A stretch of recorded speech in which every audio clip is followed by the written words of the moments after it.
You know, every other day it's 7, 8 homicides just right here from a 1 or 2 block radius. And everybody really just fooled. They fooled about it. The truth is this: we fought, we got through it, people died, we lost lives. But at the same time, we have to come to a common ground and say enough is enough.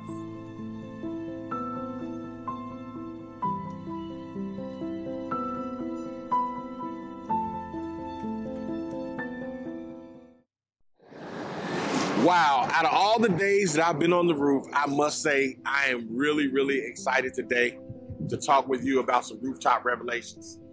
I am Corey Brooks, and I'm still here on this rooftop, living in this tent for 100 days, from November the 20th to February 28th, bringing about awareness to gun violence in Chicago, but most of all, to build a center on the south side of Chicago on a block that we call O Block, named after a young man who was shot and killed named O.D. Perry. We took the O and we want to keep it. We're just going to flip it and make it into opportunity block. I'm excited today because I have 2 of the guys who were notorious in our neighborhood for gang banging, drugs, all the kind of stuff that we've been trying to change. And I'm glad because they're not only here today, but they're reformed, they've changed their lives, and they both work for our organization, Project Hood. Can you believe that? So I want to introduce to all of my Fox family and all of those who are watching and listening, I want to introduce to you Dale, that we call him Big Dale. You can see he's getting smaller now though. He was bigger, he was a lot bigger. This is Big Dale, and this is Twin, and his real name is Barney. And these guys, if you can believe it, were arch enemies.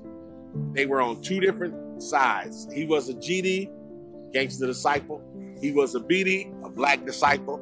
And they all both lived in the same neighborhood, but it was conflict. So I'm gonna let them tell their story, and we're gonna talk about how the conflict has been resolved, how lives have been changed, and years later now, they're doing something to change our neighborhood. So, welcome, guys. Absolutely, absolutely. So, Dale, I'm gonna start with you. Take us back a little bit to where you all used to feud and how that came about. What did you all used to be doing in the neighborhood? Man, besides tearing up everything. Well, you know, we tore the neighborhood up. Seriously tore it up. It was a different demographic, a different day. We mainly fought about money. We mainly fought about real estate, you know. Killing and fighting was different back then because it was a purpose to us. We looked at things different. Like now, so many kids dying from minute problems. Me and Twin, we can see each other on any given day. And if he in the wrong spot or in the wrong place, we're gonna get to it right there in the drop of a hat. So it was kind of like mapped off. They was where they was at, we was where we was at. But if we ever bumped up, it was serious business. Real serious business. And the thing that back then there wasn't no social media. So a lot of things didn't get publicized as it do these days. But Twin, we wasn't that cool back then. Twin, let me hear what you got to say. I hear Dale talking about how y'all weren't that cool back then, but take us back from your perspective, how it used to be in the neighborhood. And also, how far away from y'all, how many blocks? Because I don't think people really understand how close these blocks are that are in conflict. Oh, well, it was 1 block radius. I mean, One block. We was on Calumet, they was on Prairie. We was on 61st, and Calumet, they was on 61st and Prairie. But I mean, you gotta understand, back in our days, even though we had conflict, we had violence taking place, we had structure. Let's not skip that part. We had structure, meaning, let's not take away from Dale. He was the gub. I mean, gub meaning he was a big boss. He called it for the neighborhood. So everything that take place, it had to go through his accord. It had to come off his account. If he sanctioned it to happen, it happened. Right. You see what I'm saying? And it was the same thing on my end, vice versa. I had the spot, the minister spot, co-minister spot, or chief of security. When we was out gang banging, we were gang banging. But let's talk about the part that we really wanted to people to understand. When we said that was peace, you wasn't breaking that peace treaty. That was over. You see what I'm saying? See, this is the part that I really want y'all to understand. When we said that was peace, you couldn't break that peace treaty. If you broke that peace treaty, it was my end or his end, you was going to the hospital. Because that's what's the structure back then. You see what I'm saying? So that was the most important part of us having this conversation right now, starting off, that I want people to understand. There's no unity, there's no structure. And we wasn't considered as gang bangers either. You know what I'm saying? We called ourselves businessman because we was about business. We was about making some money at the end of the day. You know what I'm saying? But despite all the money we made, all the violence that we participate in, it still boils down to the number one thing. We messed up our community with the activities that we brought to our community. I want y'all to understand that much. And let me just share this. And you both didn't know what I was going to talk about, and I wanted to bring up something because when you go down a certain track, a certain lifestyle, you end up bringing your kids into that lifestyle sometimes. Yes, and I know it was never intended, and I know it even hurts for us to even talk about it. Not, but I want to talk about it because I need people to understand.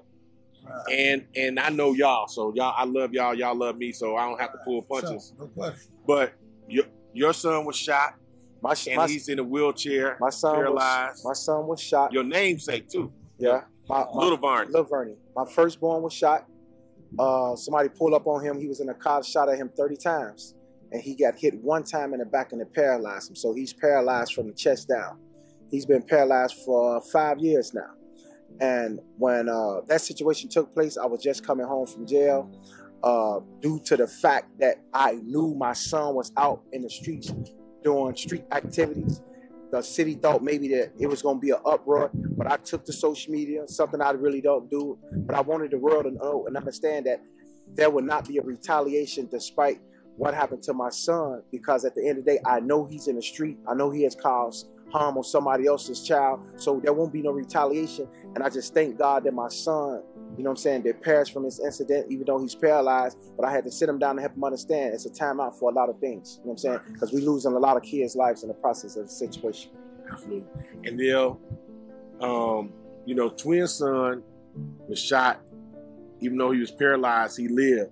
Right. And he still got a chance to, him and his son, to resolve a lot of conflicts and issues, and they got a great relationship. And but in your situation, just recently, your son was shot. Yeah, I lost my son and didn't make it. But it's like even with twin son, and it's so fresh with me with my son. But I'm glad we get a chance to like shine a light on it, because a lot of these other kids need to know and really understand, like, in spite of whatever we do or whatever we go, I could call twin son right now. And when he answers the phone or I FaceTime, you see me, what's up, huh? And the same thing with my son. Exactly. So the thing is with these kids, and what they don't understand is, like, they fighting a lot. And that's what we had to grow up and understand. And it's like so long, like 8 years ago now, why I changed my life. Because I started seeing my kids grow older, and I started seeing them picking up my habits. So I had to change my life. I came to the church. Pastor gave me a chance. We reformed it and we switched it. That's the reason why I'm here with Twin Nine with Pastor, and we fight so hard for the community center or things like that we need, because these kids don't have a chance, or they don't have a right target. They got to aim, but their aim is going back to them and killing each other. Their aim is not, okay, well, we gonna get up and we'll go to the community center, and they might have these jobs for us, or they might have this studio for us, or they might have this. They don't have the same privileges as a kid maybe 100 miles away. So it's important. Even 20 miles right, up north. Yeah, exactly. Even 20 miles up north is starting to be terrible. So it's even more of a fight, an uphill battle, and a problem because while we fighting, we really got our back against the wall. You know, every other day is 7, 8 homicides just right here from a 1 or 2 block radius. And everybody really just fooled. They fooled about it. The truth is this. We fought. We got through it. People died. We lost lives.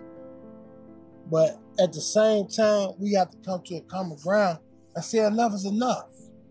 How we wouldn't want a community center? It's well deserved if we want our kids to live. So why wouldn't it be supported? Why wouldn't we support it? Because then you got to understand, like us growing up, we was misled also as kids.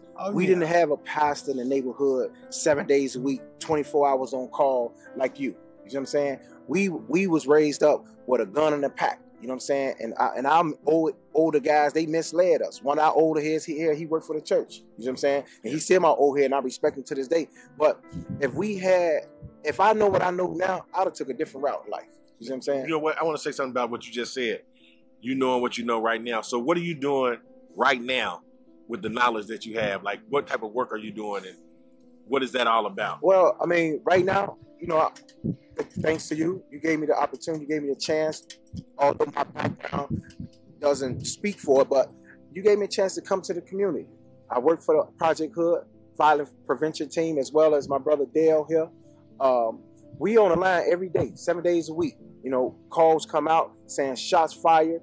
Anytime those calls come out, me and the rest of my team, we up. It don't matter if it's 2, 3 o'clock in the morning. We racing to get to these locations to try to see what's going on. How can we be a help to the family? How can we prevent the next situation to take place? And this is a 7-day, 24-hour job that we right now took upon ourselves just to be able to get back to our community. You know what I'm saying? And it's a risky job, but at the end of the day, me and Dale, we made the decision and say, listen, we need to put our life on the line to try to get back and save some of these kids' lives from the things that's taking place in these neighborhoods every day. I'm going to say this. Well, a lot of people sit back and speculate. And you watch the news, you watch the problems, you watch the violence. And it really don't affect you till it hit your front line or hit your front door. And that's the thing that we need to stop sitting around waiting on. We need to stop sitting around waiting on, as fast as say, a Superman or a super giant to come in and save us. Us got to save us. Save ourselves. It got to start as a head, as a home. So if you know your child need help, or you know your child need attention, as far as him being a serial shooter or a problem, and come to Project Hood, come to the Violence Impact Team, come to Pastor, come sit on this roof. It's open arms, so we can get together right now and stop the violence head on. We can't keep waiting on nobody. That's why he on this roof 100 days. There's something else to sit on this roof in the cold. You ain't eating right. You ain't bathing. You ain't doing this. It's a sacrifice. Yeah. So when is everybody else as a whole gonna sacrifice? Even with donating $1, a quarter, 50 cents, whatever it is. Every penny count. Let's help build this community center to give our kids a different change and a different outlook, a different target. The target shouldn't be the next human being. The target should be the change. That's what I'm here for.